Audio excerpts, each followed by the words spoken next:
Good evening, everyone, and thanks so much for joining us for our 2021 Champions for Cures and Care event. We're here tonight with Assembly Member Joaquin Arambula.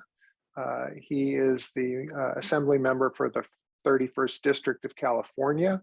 Tell us a little bit about your background, your medical background, and the choice to leave medical practice and apply your skills and expertise for the citizens of California. So it's with a heavy heart that I had to leave my chosen profession of practicing medicine to enter into a career of public service. It's now as a public servant that I'm more able to help to drive resources as the chair of the budget subcommittee. For those that don't know, you were responsible for California's first ever investment into the care for people with ALS, funding the Golden West chapter's wraparound model of care for a total of $9 million, $3 million a year over 3 years. And it was back in August of 2019 when you and I and our lobbyist, Fred Noteware, were sitting in your office talking about the impact that those funds had throughout the state of California, underwriting not just the cost of patient care and the provision of our chapter's evidence-based wraparound model of care, which also includes funding for ALS specialty clinics and the research centers where clinical trials happen. And it was in that conversation that you agreed that the program was having the kind of impact you were hoping for and that the legislature was hoping for, and that you encouraged us to pursue a second round of funding.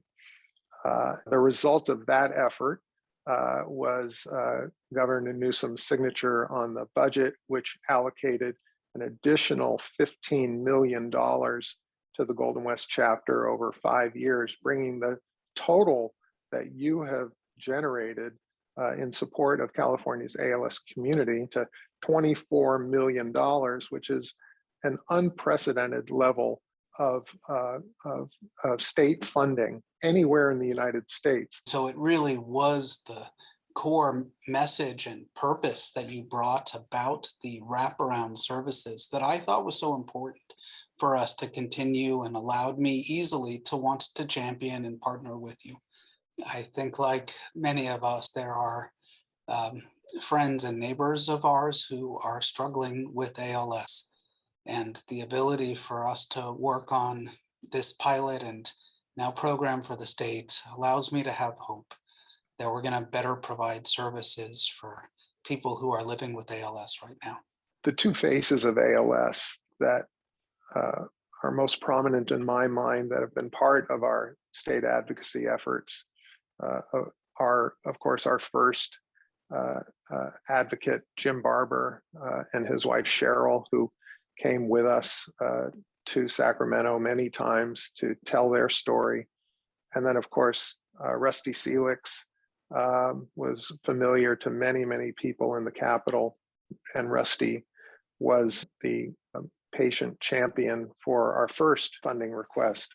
What can you share about the power of those personal stories? Those personal stories are the most powerful to those of us who are in positions to help make many of the decisions that you're trying to impact. It's important for us to know how it will impact real life people. And both Jim and Rusty effectively were able to show how, through their advocacy and sharing and creating a space of vulnerability, to be able to talk about what it's like for those who are living with ALS, better allows the decision makers the opportunity and information that they need to make the best decisions possible. You are one of a exclusive group of people who've received the Dean and Kathleen Rasmussen Advocate of the Year Award. Just on behalf of a very grateful ALS community, which includes the Golden West chapter, congratulations and thank you. It's been a tremendous honor to be able to work alongside of you and know that by working together, we will be able to accomplish more in the future. I am reminded all the time of JFK, who said that one person can make a difference and we should all try. That together we were able to make a difference in the lives of so many who are living with ALS is why we advocate together, it's why we work together, and it's why we should try. And I love being able to have partnered with you and to receive this award, and want to thank the Golden West chapter for all they've done as well for the ALS community in the state of California.